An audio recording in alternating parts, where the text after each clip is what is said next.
Ce budget, comme l'a dit le maire, est le dernier du mandat. Nous l'avons déjà évoqué lors du débat d'orientation budgétaire du mois de février.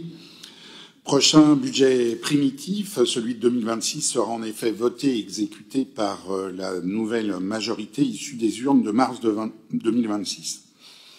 La préparation budgétaire a débuté, vous vous le rappelez, avec le gouvernement de M. Barnier. Nous avions alerté nos citoyens de la volonté de ce dernier de réduire nos moyens de 6,2 millions d'euros. Le gouvernement de M. Barnier est tombé, remplacé par celui de M. Bayrou, et qui, s'il ne change rien à la philosophie du précédent, à savoir rançonner les collectivités locales, est quand même moins vorace.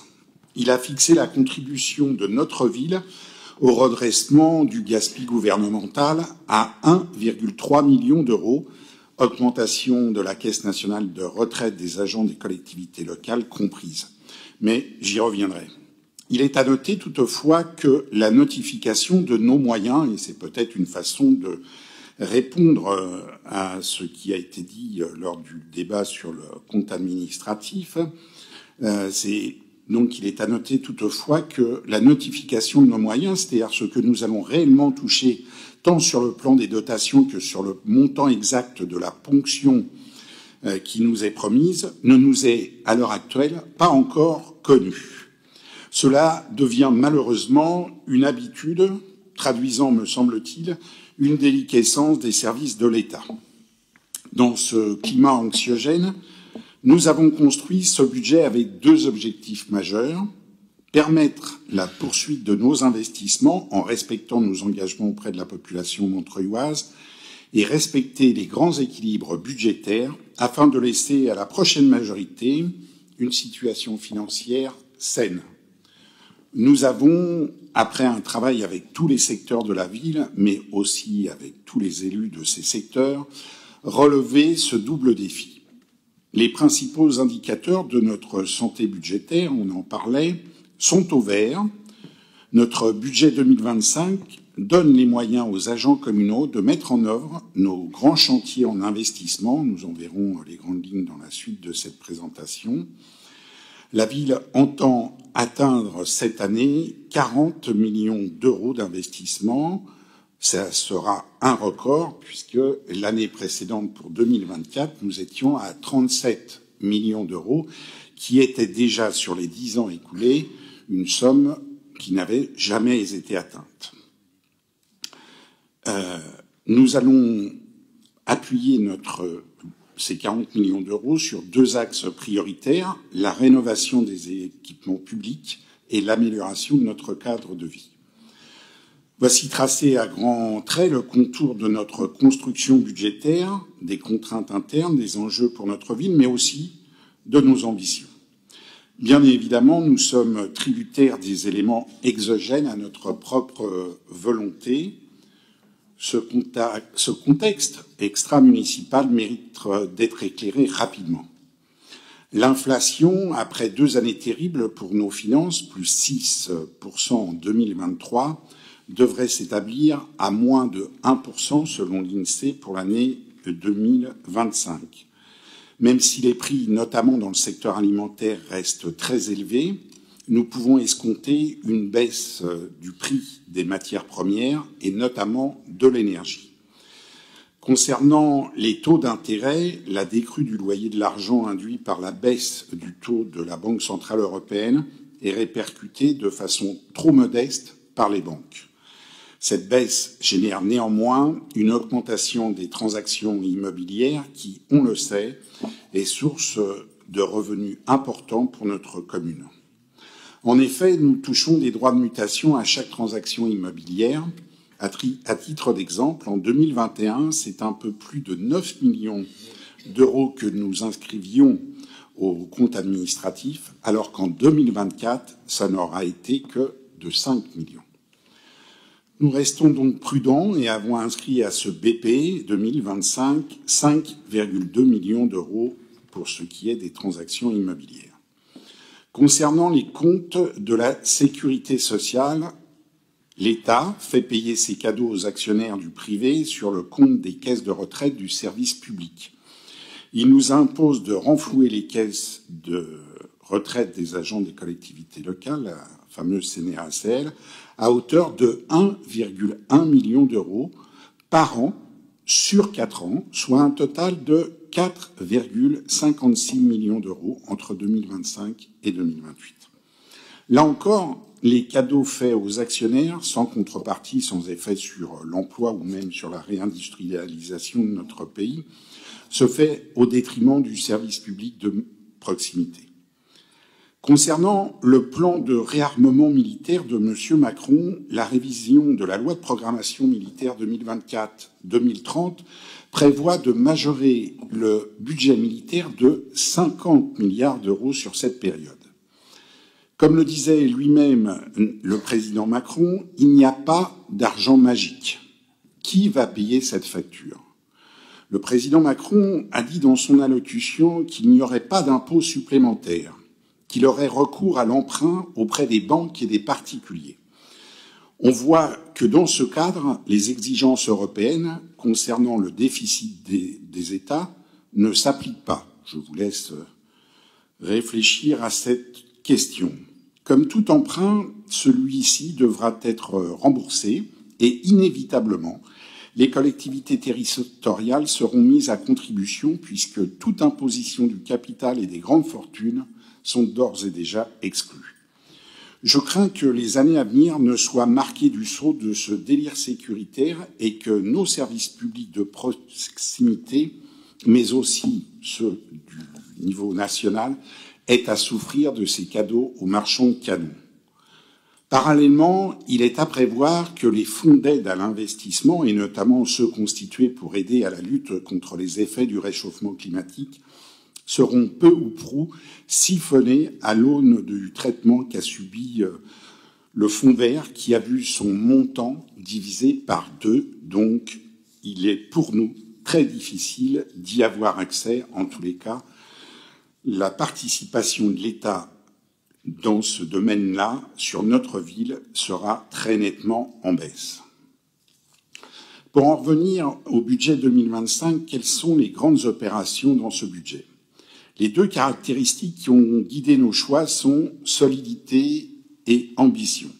Solidité car il préserve le service public local en lui donnant les moyens de fonctionner, et ambition car le niveau d'investissement sera celui qui sera le plus élevé de ces 10 dernières années.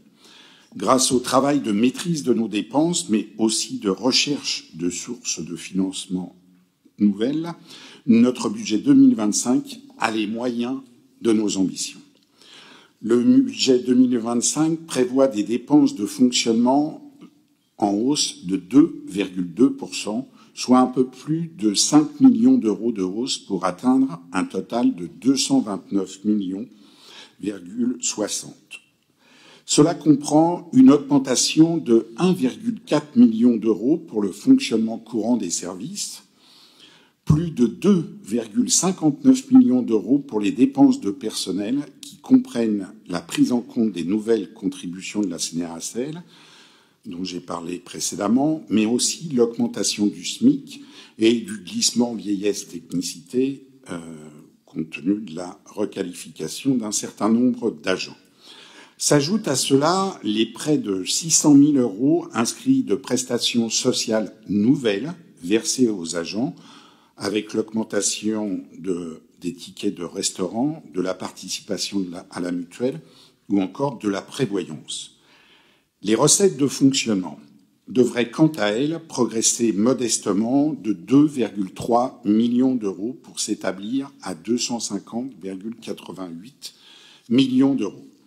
Cette prévision, parce que c'est une prévision puisque nous sommes dans la constitution d'un budget primitif, cette prévision prudente tient compte du ralentissement de l'inflation qui pondérera la progression de nos bases fiscales. On intègre une légère reprise des droits de mutation ou encore une petite augmentation de nos subventions. Il est à noter qu'aucune augmentation d'impôts locaux ne sera inscrite dans ce budget. Le budget d'investissement, je l'ai dit, il est ambitieux. Il devrait s'établir à 40 millions d'euros, voire un peu plus, à nos fonds propres pour son financement, avec ce que nous venons de voter comme rattachement par rapport à l'excédent 2024,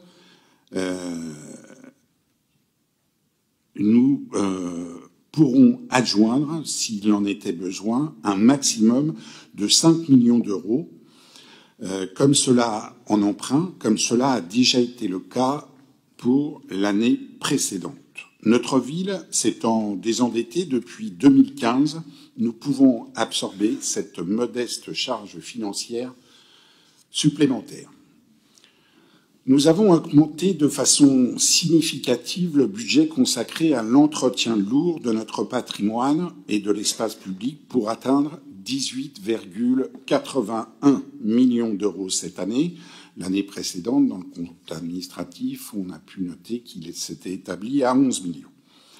Un accent particulier est mis sur les équipements sportifs, la voirie, les espaces publics ou encore les mobilités douces.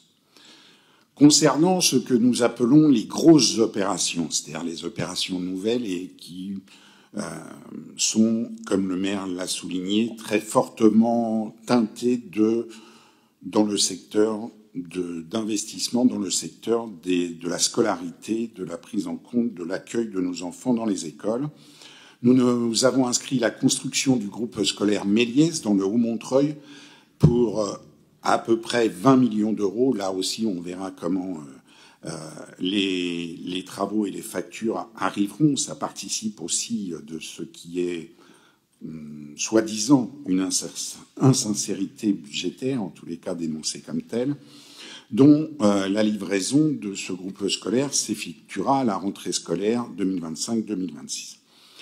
Le réaménagement de la Croix de Chavaux pour un peu plus aux alentours de 6 millions d'euros, la poursuite de la rénovation des murs à pêche pour un peu plus de 300 000 euros, la restauration de l'église Saint-Pierre-Saint-Paul pour 1,330 millions d'euros, un programme qui se sera étalé sur à peu près une petite dizaine d'années, la poursuite de la plantation des 5 000 arbres en collaboration avec Extensom pour 535 000 euros pour ce qui est de notre participation.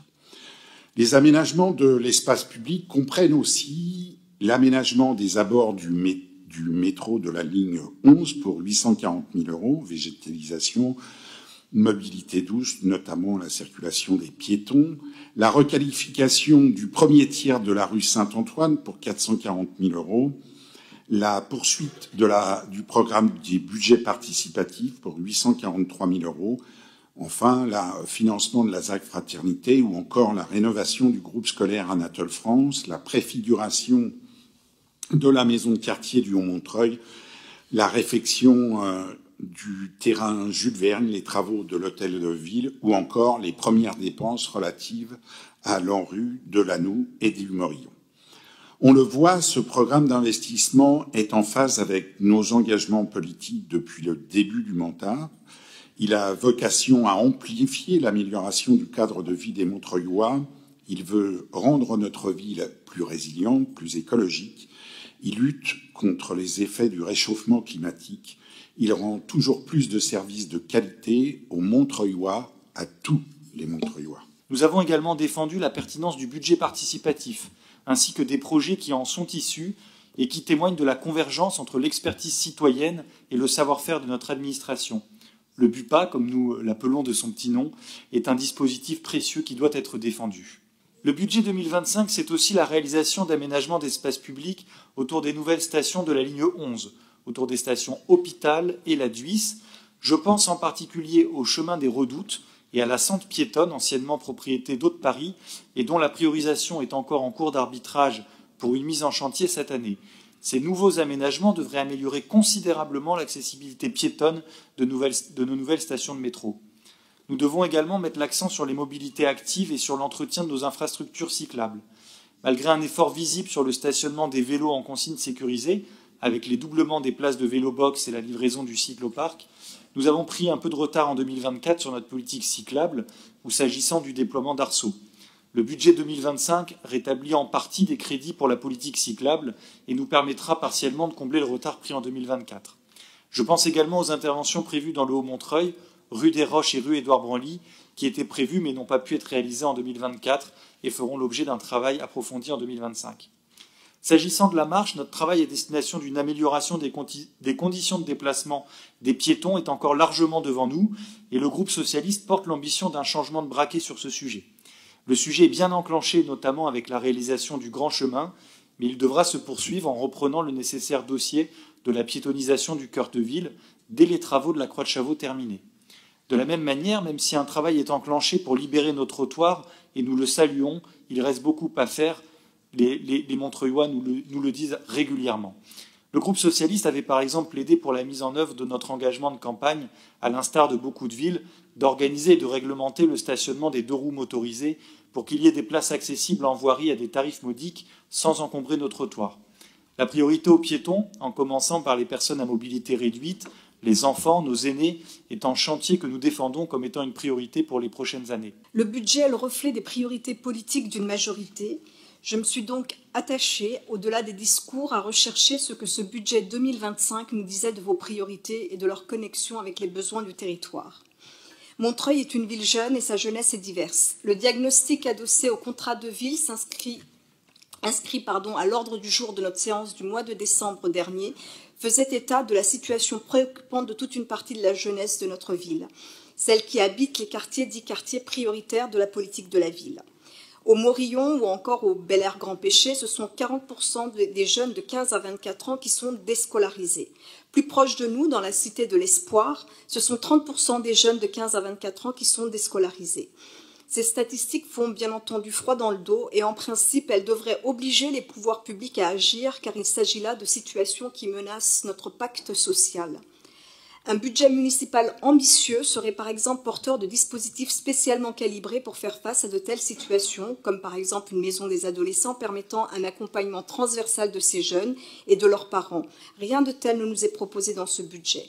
On a un service jeunesse dont la présence dans ces quartiers a été réduite à la portion congrue et dont l'effort a été porté sur des actions telles que le campus, qui sont pour vous des actions à haute valeur ajoutée en termes de communication. J'irai même plus loin en disant que les problématiques auxquelles font face ces jeunes sont les parents pauvres de ce budget.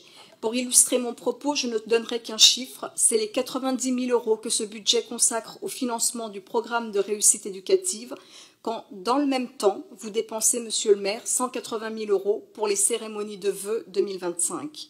Il y a le discours et il y a les actes, et je trouve que ces 2 montants mis côte à côte nous disent beaucoup de votre gestion. De la même manière, vous et votre majorité, monsieur le maire, avez considéré que le service maintien à domicile coûtait cher à notre ville, et vous l'avez tout bonnement supprimé. J'ai regardé l'économie que cela représentait, et j'ai été surprise de voir que l'économie attendue était de 200 000 €. Là aussi, le choix qui est fait ne peut qu'interpeller et surprendre. À l'heure où le vieillissement de la population impose d'adapter nos politiques publiques et que les questions autour du maintien à domicile deviennent de vrais enjeux de société, vous décidez de supprimer ce service pour économiser 200 000 €. Faire de la politique, c'est faire des choix, fixer des priorités, supprimer un service public pour faire 200 000 € d'économie, quand dans le même temps, vous consacrez plus de 1 932 000 € à la communication, c'est effectivement un sens des priorités qui interpelle. Ce type d'arbitrage interpelle d'autant plus que vous avez augmenté à 2 reprises depuis 2020 la taxe foncière et que pour de nombreuses personnes âgées avec des retraites modestes, ces augmentations successives sont difficiles à vivre. Certaines d'entre elles sont mises en difficulté par la suppression du maintien à domicile car le coût lorsqu'on fait appel au privé n'est plus le même. Au-delà de la question des priorités politiques, je voudrais m'arrêter quelques instants sur votre méthode de gestion et cette forme d'amateurisme qui l'accompagne parfois et qui coûte cher à notre ville. Pour illustrer mon propos sur ce point, je vais parler du déménagement des services municipaux du 12e étage et des économies que nous étions supposés faire en libérant cet espace. Il est surprenant de constater qu'un an après les avoir libérés, ces locaux sont toujours vides et que la ville, donc, du coup, paye un loyer. Le dossier semble ne pas avoir été géré à la mesure de ce qu'on était en droit d'attendre. Vous avez déplacé les agents du 12e étage, il a fallu les serrer pour leur trouver de la place dans les autres étages, et un an après, les locaux sont toujours vides. Il y a de quoi être surpris par de telles méthodes de gestion. S'agissant des investissements, je suis surprise qu'année après année, vous considériez que faire votre devoir soit ambitieux. Je m'en explique. En effet, une des premières compétences d'une ville, c'est le bâti scolaire. Construire des écoles, c'est effectivement, c'est la compétence de la ville, et la ville ne peut pas faire autrement, quel que soit le maire, je dirais, quelle que soit donc sa couleur politique. Ce n'est pas une question d'ambition, c'est une obligation légale. Quand on densifie la ville, comme c'est votre cas, la moindre des choses, c'est justement de prévoir les écoles qui vont avec. Ce qui aurait pu être ambitieux, donc, c'est effectivement de vous engager à construire d'autres types d'équipements au-delà de vos compétences légales. Par exemple, en investissant dans des équipements tels que les gymnases, les parcs, les salles municipales, des tiers-lieux, tous ces équipements publics non obligatoires, mais qui rendent la vie plus agréable. Et là, on aurait pu parler éventuellement d'ambition. Je ne vois malheureusement rien de tel dans ce budget. Ce qui aurait pu être ambitieux, c'est par exemple le chantier de renouvellement urbain, le fameux 100 millions pour nous citer, si toutefois ce chantier avait été conduit autrement. Les mots ont un sens et je pense qu'il est utile pour le débat démocratique et pour qu'il soit sain surtout, de ne pas vider les mots de leur sens. Lors du précédent conseil municipal, nous avons pu prendre connaissance du rapport sur les orientations budgétaires qui présentait le contexte général dans lequel a été construit le projet de budget primitif soumis au vote de notre Assemblée ce soir. Le groupe Montreuil Insoumise avait demandé, à cette occasion, que les demandes portées par les agents de notre commune soient entendues et qu'il puisse y être répondu favorablement. Une enveloppe initiale de 500 000 € avait été proposée par le maire en ce sens. Nous nous sommes alors battus depuis notre séminaire de janvier pour ne pas partir d'un montant figé en amont du dialogue social, mais pour, à l'inverse, partir des besoins exprimés par les organisations syndicales et débloquer ensuite les crédits nécessaires pour y répondre.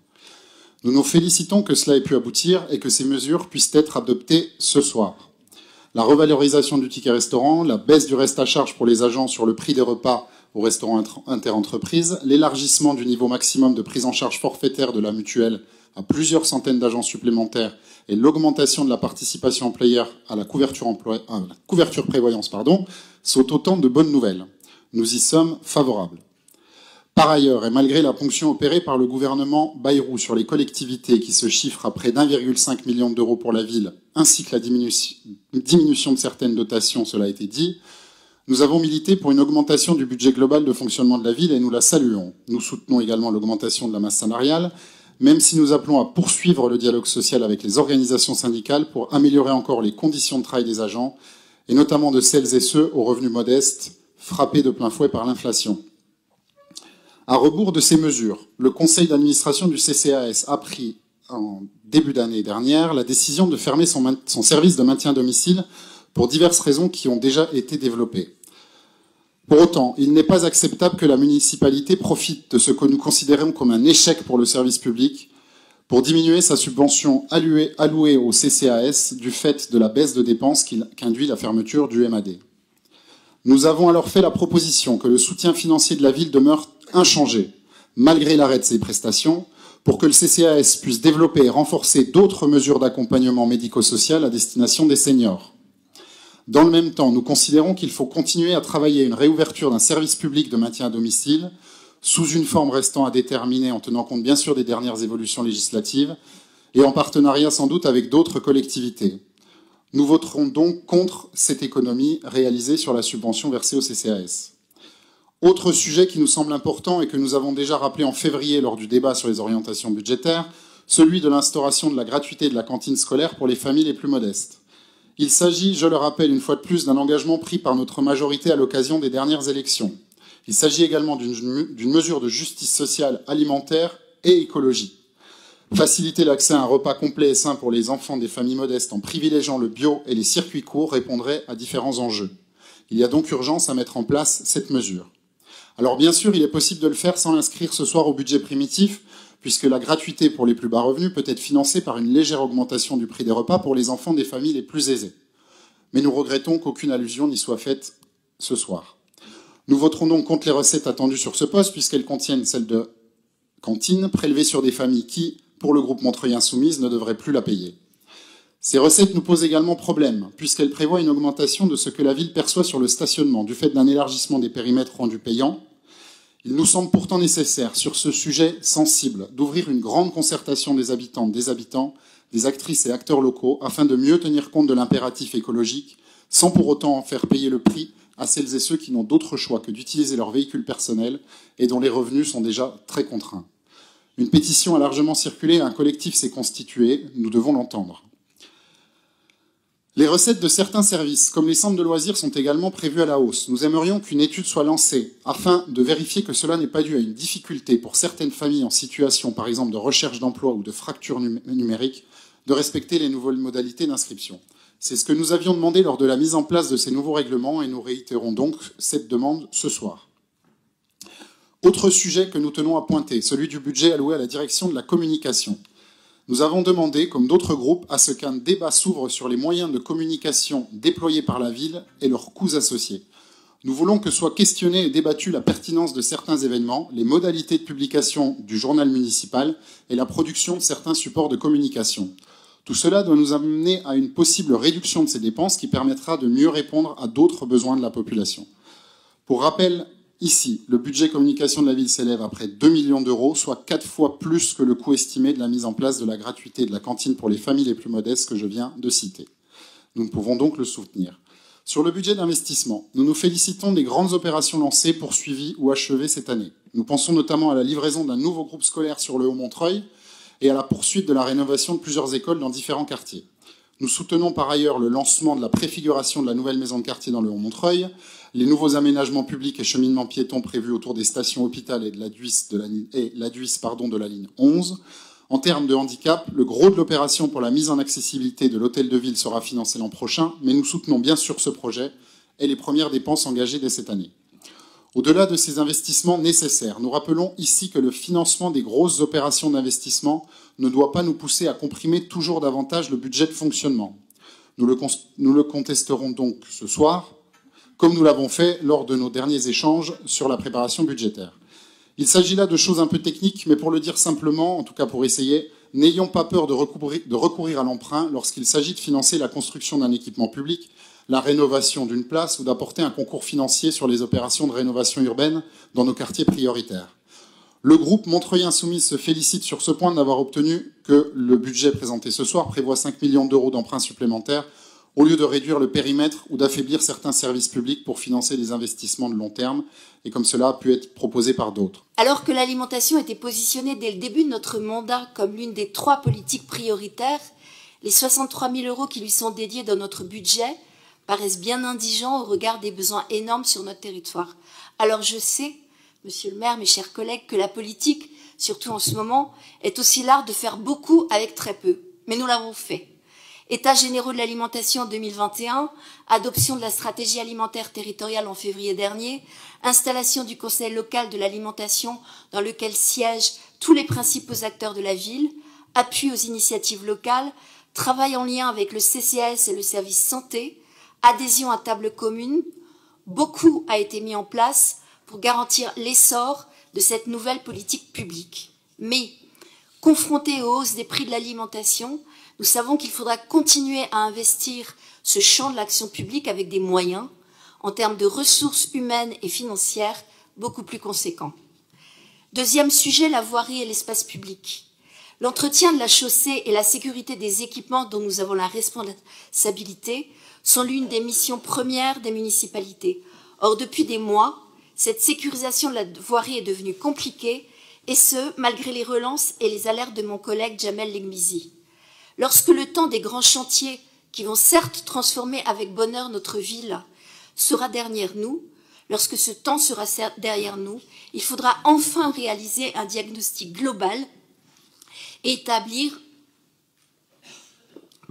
un plan pluriannuel d'investissement dédié à la voirie et doté de moyens bien supérieurs à ce qu'ils sont pour le moment.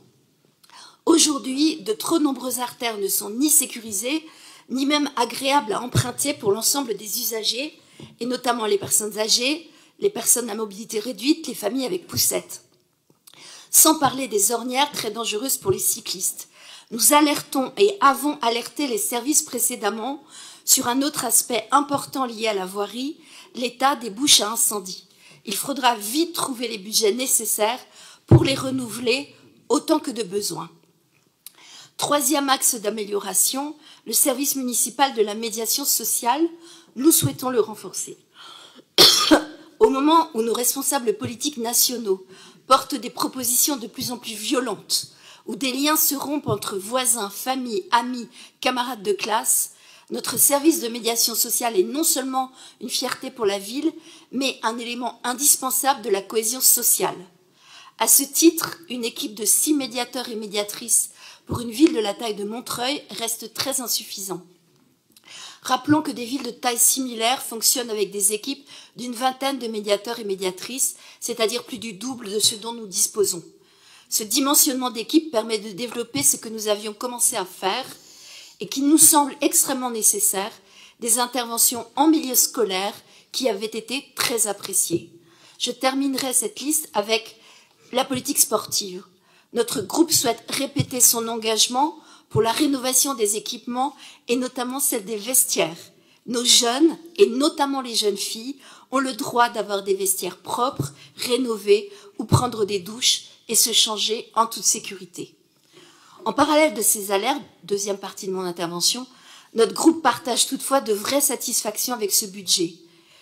Nous saluons notamment l'arbitrage fait pour la mise en accessibilité de l'hôtel de ville. En deuxième lieu, nous approuvons le fait de voir inscrit au PPI des investissements pour la transition vers les contenants réemployables dans nos cantines scolaires. En effet, malgré les tergiversations du gouvernement qui a tenté de réintroduire le plastique dans nos cantines et a échoué, Montreuil avance sur ce terrain, main dans la main, avec le syndicat Table Commune. Les contenants réemployables seront progressivement utilisés dans nos cantines dès la fin de l'année. Troisième sujet de satisfaction, l'aire d'accueil pour les gens du voyage sur notre territoire. Il s'agit d'une question essentielle pour l'accueil dans notre ville, d'autant plus fondamentale en ces temps de repli sur soi et de xénophobie débridée dans notre pays. Montreuil est une terre d'accueil et le restera. L'enjeu sera désormais de garantir l'avenir de cette aire et de ses habitants après l'installation de la ligne de tramway. Quatrième sujet, les efforts en ce qui concerne la pollution des sols. Le travail réalisé pour identifier, étudier les pollutions et trouver les meilleures solutions pour en venir à bout, ou à tout le moins le réduire, est régulier et nécessaire, étant donné le passé industriel de Montreuil. Il s'agit bien sûr d'un enjeu de santé publique. Ce travail est déterminant également pour l'agriculture, la protection de la nature en ville, l'urbanisme en général et beaucoup de nos politiques à destination de la jeunesse. Enfin, je terminerai avec le dernier sujet que nous apprécions tout particulièrement, celui de la rénovation de la place de la Croix de Chavaux.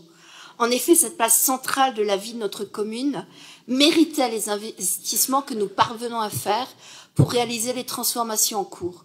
C'était un engagement que nous avions pris il y a des années et qui a notamment été travaillé par notre collègue Gaylor Le Shaker en recueillant les avis des habitants lors de plusieurs réunions publiques. La future Croix de Chavaux donnera une large place aux mobilités douces. Elle sécurisera enfin les cheminements des piétons et des cyclistes. Reboisée, rafraîchie par de nouveaux espaces verts, elle se transformera en lieu de vie avec des espaces où se poser pour discuter avec les voisins ou simplement reprendre son souffle. Tout cela qui plus est, en rendant les trajectoires pour les voitures et les bus plus fluides et donc en réduisant les émissions de gaz à effet de serre. D'ici un an, nous serons toutes et tous heureux, nous en sommes certains, de nous promener Croix de Chavaux. Il s'agit d'une avancée dont nous pouvons être fiers collectivement. Je rappelle ainsi les réserves que nous avons régulièrement rappelées sur l'usage de la vidéosurveillance sur notre ville. Nous avons toujours eu, et je tiens à le rappeler, des échanges constructifs avec nos collègues de la majorité, en posant donc surtout la question du coût et de l'efficacité de la vidéosurveillance dans l'espace public. Mais on le voit avec le déploiement des caméras dans les écoles, en complément des boîtiers de l'alarme PPS qui sont demandés par l'Éducation nationale, qui reste selon nous un choix onéreux et qui doit faire l'objet d'informations précises, aussi bien pour les enseignants que les parents et autres usagers. De même, notre groupe est convaincu, comme le disait tout à l'heure Mireille Alphonse, que nous pouvons encore progresser sur certains sujets, notamment celui de la démocratie locale et du lien avec les habitants et les habitantes. À ce titre, et je rejoins cette fois-ci encore une fois Mireille, il faut renforcer par exemple à l'avenir le service médiation ou encore améliorer le fonctionnement des conseils de quartier.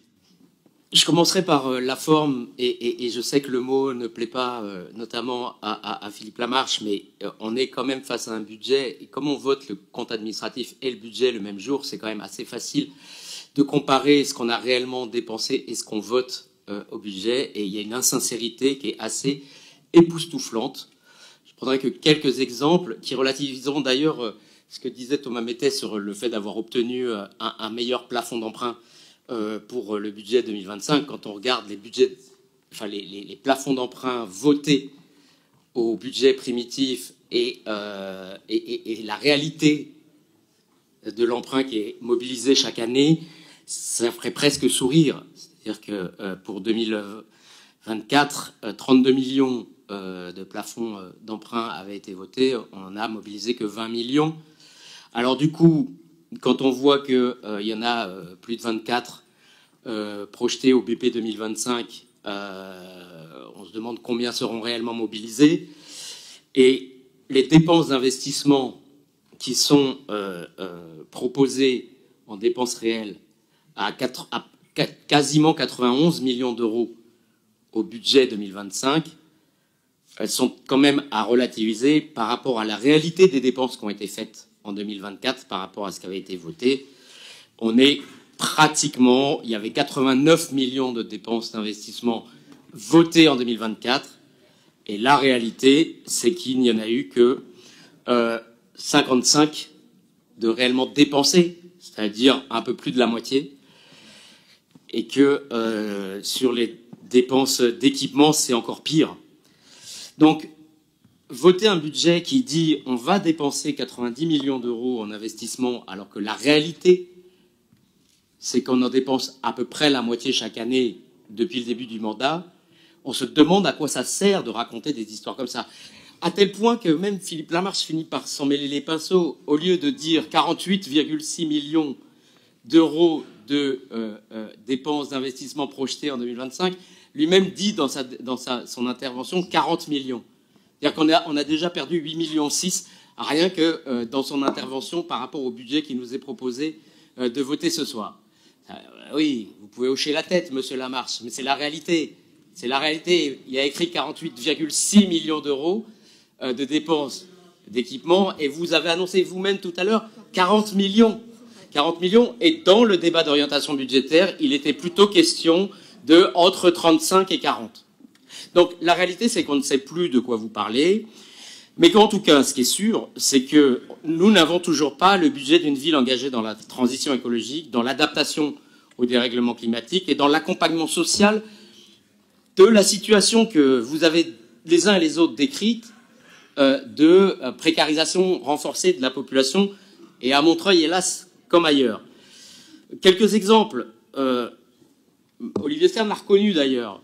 On n'a pas dépensé en 2024 tout ce qui était prévu sur le vélo, et il dit qu'il y aura un rattrapage partiel sur 2025. Autrement dit, le dernier budget que nous propose de voter sur le vélo, clairement, ne permettra pas de tenir la promesse du plan vélo qui nous avait été présenté. De la même manière, comment rien sur l'entretien des arbres au-delà de l'élagage. Alors ça, l'élagage, ça y va. Mais sur l'entretien lui-même des arbres, y compris des arbres que vous plantez, rien.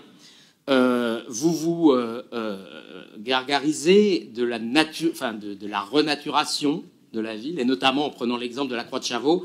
Les travaux de la Croix de Chavaux viennent de commencer par l'abattage de 3 arbres matures, aux grandes dames des gens qui ont vu cela. Ça laisse rien présager de bon, et ce budget n'est pas très rassurant de ce point de vue-là. Rien sur l'appui à la rénovation thermique des bâtiments, rien sur la dépollution des sols, aucun changement de braquet sur les politiques sociales. Thomas Mettet parle de choses qui ne lui plaisent pas de la municipalité. Il faudrait rappeler ce qu'est la définition de la municipalité, c'est-à-dire que les adjoints font partie de la municipalité, cher Thomas Mettet. Donc il y a un moment, là, bon, ça devient compliqué d'être dedans dehors. En tout cas, effectivement, sur les dépenses sociales, il y a un vrai sujet. Baisser le budget du CCAS, alors que vous tenez tous et toutes un discours sur la situation sociale du pays et de la ville est difficile, c'est à n'y rien comprendre. Comment peut-on baisser le budget du CCAS dans une année comme cela? Et je ne reviens pas sur ce qu'a dit ma collègue Choukrionis sur la politique de la jeunesse ou sur la politique en direction des quartiers politiques de la ville. Alors des économies, il y en aurait à faire, hein. pour éventuellement augmenter un certain nombre de budgets. Certaines pistes ont été données. J'approuve tout à fait ce qui a été dit sur les dépenses de communication, qui sont quand même... Enfin voilà, on sait que... Alors c'est sûr que c'est pas une année préélectorale qu'on risque de voir une baisse des dépenses de communication, mais après tout, on ne sait jamais. Donc, oui, 2 millions d'euros de dépenses de communication, et encore ça, c'est la partie visible. Bon, voilà. Sur les indemnités des élus, il y a des élus qui viennent tellement pas que, sincèrement, leur retirer leurs indemnités ne serait pas scandaleux. Les moyens des groupes politiques qui sont passés de 85 millions d'euros en début de mandat à 230 000 euros proposés au BP 2025. Là, pour le coup, c'est une inflation 230 000 euros. 230 000 euros proposés au BP, et c'était 87 000 euros, pardon, pour la première année pleine du mandat. Alors, on pourrait chercher d'autres pistes. Il avait par ailleurs été dit l'an dernier, il y avait eu un débat là-dessus, qu'il serait recherché davantage de subventions dans des domaines où on n'allait pas forcément les chercher. Amine Mbarki avait fait toute une intervention sur le fait qu'il y allait y avoir un travail là-dessus. Nous ne voyons pas ça, ni au compte administratif 2024, ni au budget prévisionnel 2025. Alors, tout ça permettrait peut-être de faire des efforts bien plus conséquents sur l'adaptation au changement climatique et de présenter enfin un vrai budget vert, sur la lutte contre les pollutions et les nuisances, sur l'accessibilité des bâtiments, qui est toujours très en retard, sur l'apaisement de la voirie, sur l'alimentation solidaire, et notamment sur les promesses faites sur la gratuité des cantines. Je pense que les nouvelles fiches de la stratégie alimentaire, cher Thomas Mettet, que vous aviez dit être votre stratégie, nous les attendons toujours. En tout cas, il y aurait vraiment des choses à faire. Vous nous reprochez régulièrement d'être systématiquement dans l'opposition. Alors on est dans l'opposition, c'est un peu normal, de faire de la critique et pas de propositions. Pourtant, chaque année, nous avons proposé des amendements pour faire des propositions de modification du budget. Vous vous doutez bien que dans le temps qui nous est imparti et dans les 10 minutes de proposition, enfin de temps de parole que nous avons proposé, un contre-budget serait totalement illusoire et de toute façon vain puisque vous ne le voteriez pas. Mais chaque année, nous proposons un certain nombre de modifications par amendement, et nous avons 7 amendements à proposer que j'espère nous aurons l'occasion de discuter. De ce que j'ai cru comprendre de l'intervention de Thomas Mettet, certains de ces amendements devraient rencontrer une approbation d'au moins une partie de la majorité, et notamment pour aller dans le sens d'une amélioration du budget du CCAS, du budget pour les associations, parce qu'on sait aussi le travail social que font les associations et la difficulté du secteur associatif dans la période actuelle et avec le pouvoir gouvernemental que nous avons.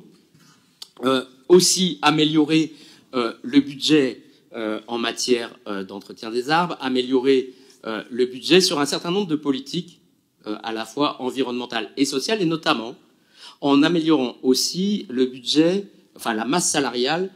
Nous avons bien vu que vous avez fini par rencontrer et accéder à un certain nombre de demandes en matière de pouvoir d'achat faites par les organisations sociales de la ville, et notamment par l'intersyndicale. C'est cela pour un montant que vous avez annoncé de mémoire autour de 680 000 euros sur l'année 2025. Nous proposerons par amendement d'augmenter la masse salariale de quelques centaines de milliers d'euros, sachant, soit dit en passant, que l'an dernier, vous n'avez même pas dépensé la totalité de l'enveloppe de masse salariale qui était au budget, puisque vous avez rendu, entre guillemets, 200 000 euros sur la masse salariale, ce qui prouve qu'il y a quelques marges en la matière. Or, comme vous avez dit que certains des points qui avaient été demandés par les organisations sociales faisaient l'objet de groupes de travail, et allaient donc faire l'objet de discussions qui continuent,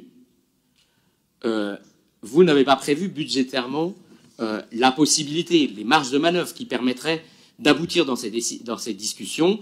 Nous proposons donc d'augmenter l'enveloppe pour permettre éventuellement d'accéder à un certain nombre de demandes qui sont encore l'objet de discussions. Le dispositif que vous avez proposé pour les animateurs, c'est-à-dire de les faire entrer dans le système des tickets restaurants, c'est une très bonne chose. Nous pensons que les ATSEM, qui sont finalement un peu dans la même situation que les animateurs devraient aussi pouvoir bénéficier de ce dispositif. De la même manière, vous proposez un vœu en fin de séance qui parle d'une augmentation d'une volonté qu'il y ait une augmentation en 2025 du point d'indice. S'il y avait augmentation du point d'indice, il faut bien prévoir quand même budgétairement cela, ce serait un peu un signal d'appel. Et par ailleurs, vous n'avez toujours pas ouvert de discussion sur le régime indemnitaire et nous pensons que c'est important. Simplement souligner qu'à mon sens, il a indiqué que nous avions déjà eu l'occasion de nous exprimer sur le maintien à domicile et sur le changement du cadre juridique. Je veux cependant dire que le budget d'intervention du CCAS est l'un des budgets qui a le plus augmenté au cours des années qui viennent de s'écouler, puisque nous avions pris de premières mesures d'augmentation dans le moment du Covid, au moment du soutien qu'il fallait manifester, notamment un certain nombre d'associations engagées dans le soutien aux plus précaires d'entre nous, et que nous avions eu l'occasion, ensemble, de l'augmenter à nouveau, notamment sur les budgets d'intervention, tant sur les personnes âgées que sur les associations de soutien alimentaire, en étant à l'origine, aux côtés d'autres collectivités, très peu à l'échelle du territoire, notamment du soutien à ce qu'on appelle l'intersaison pour les banques alimentaires, pour l'aide alimentaire, pour éviter que lorsque les bénévoles ne sont plus disponibles, il n'y ait plus d'aide alimentaire disponible pour les concitoyennes et les concitoyens qui en ont besoin. Donc je veux vous confirmer que sur les budgets d'intervention, nous aurons augmenté. S'agissant de la stigmatisation du taux d'exécution de notre budget d'investissement, qui s'établit, vous l'avez souligné, à 63% pour le compte administratif qui vient de s'écouler, juste en soulignant que dans un très grand nombre de collectivités, le taux est bien inférieur, puisqu'il s'est situé souvent d'ailleurs à Montreuil ou dans d'autres collectivités où nous avions siégé ensemble à moins de 60% du budget d'investissement. Et je veux vous dire que, naturellement, la majorité poursuit ses efforts pour avoir une prévision plus juste s'agissant du projet de budget d'investissement, même si, comme chacune et chacun ici le savent, il y a extrêmement peu de situations dans lesquelles on peut exécuter à 100% un budget d'investissement.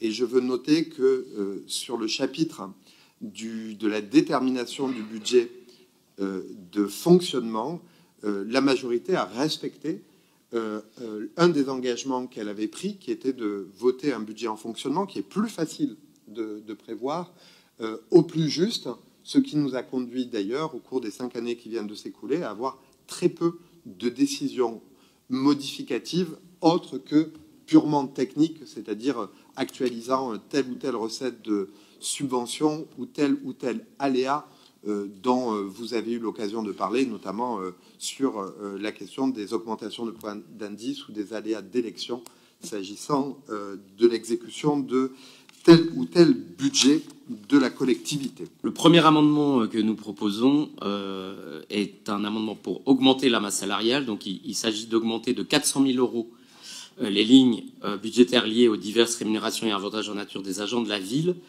Il s'agit notamment de prendre en compte, d'une part, les discussions encore en cours avec les organisations syndicales, comme j'ai indiqué tout à l'heure, sur certaines de leurs demandes en matière de pouvoir d'achat, de prévoir la mise en œuvre notamment de la prime télétravail, d'élargir aux ATSEM les avantages sociaux récemment attribués aux animateurs et animatrices de la ville, de prévoir, par exemple, des revalorisations du régime indemnitaire dès l'année 2025 et autres, si besoin. Voilà. Donc, il y a un autre amendement sur l'augmentation du budget du CCAS. On a évoqué la question il y a quelques minutes, donc c'est pas la peine, je pense, d'épiloguer. Il y a une erreur de plume, puisque c'est une proposition d'augmentation non pas de 150 000, mais de 200 000 euros, pour le remettre au moins au niveau où il était, au niveau de départ, sachant que, juste en passant dans l'exposé des motifs, nous rappelons que l'an dernier, nous avions proposé un amendement d'augmentation de 150 000 euros du budget du CCAS et que vous avez refusé, évidemment, et vous avez fait une décision modificative en cours d'année pour augmenter le budget du CCAS de 150 000 euros. Comme quoi, finalement, c'était pas si idiot que ça et que peut-être que vous pourriez, voilà, réfléchir à 2 fois avant de rejeter celui-là. Un troisième amendement qui propose, comme nous le faisons régulièrement, une augmentation du budget pour les associations, en augmentant la ligne dédiée aux subventions aux associations de 150 000 euros. Bon, là encore, l'exposé des motifs, j'en ai parlé tout à l'heure, le secteur associatif est en difficulté et il participe au filet social que nous pourrions aider davantage. Un quatrième amendement d'augmentation du budget espace vert de 150 000 euros pour notamment prévoir une politique d'accompagnement des plantations nouvelles et d'entretien des arbres au-delà de l'élagage.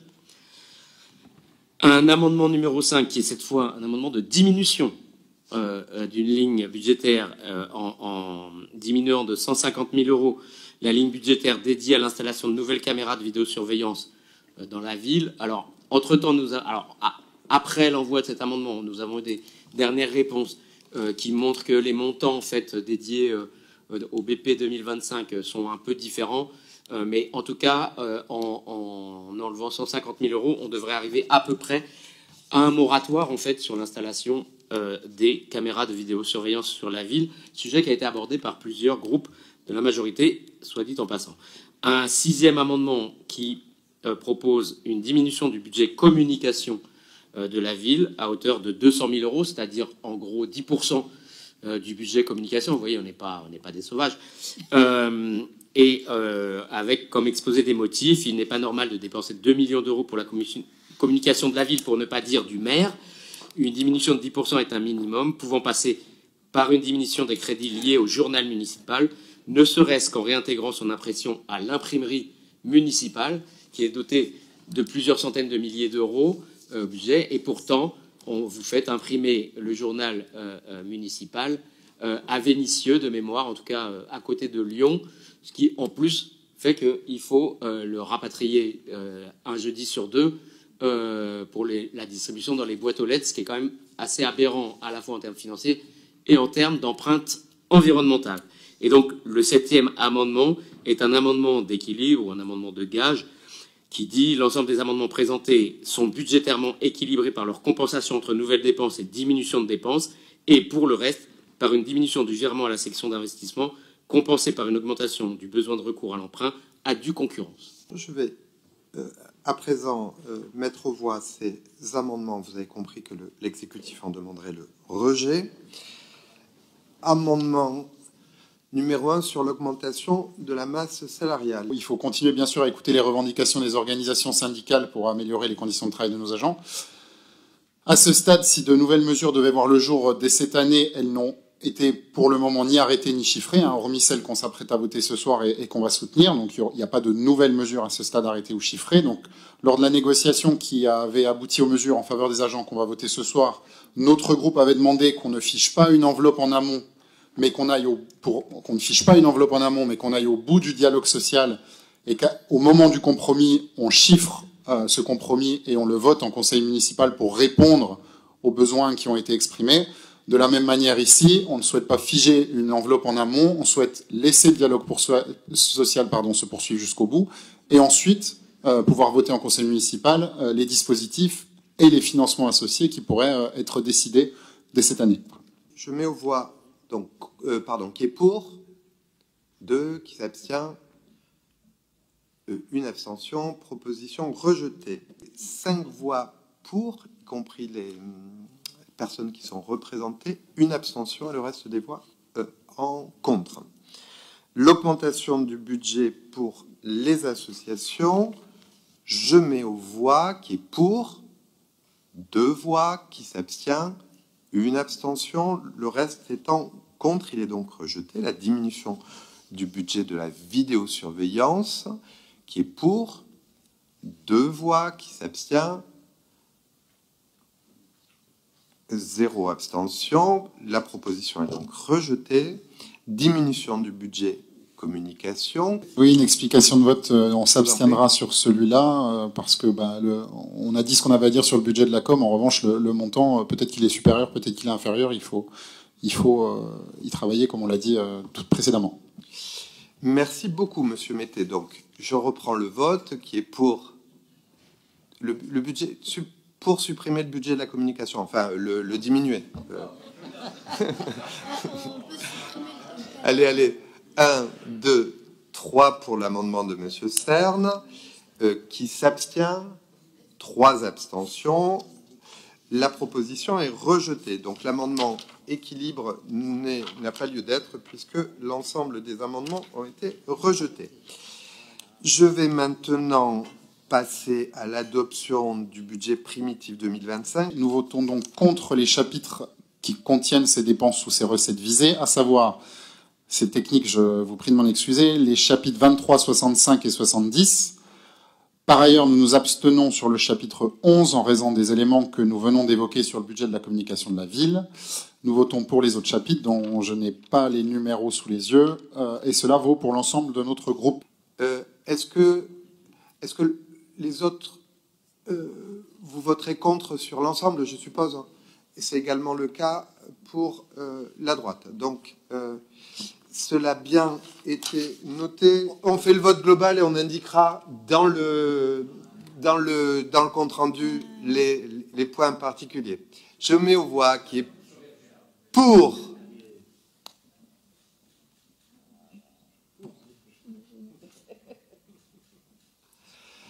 Qui est contre.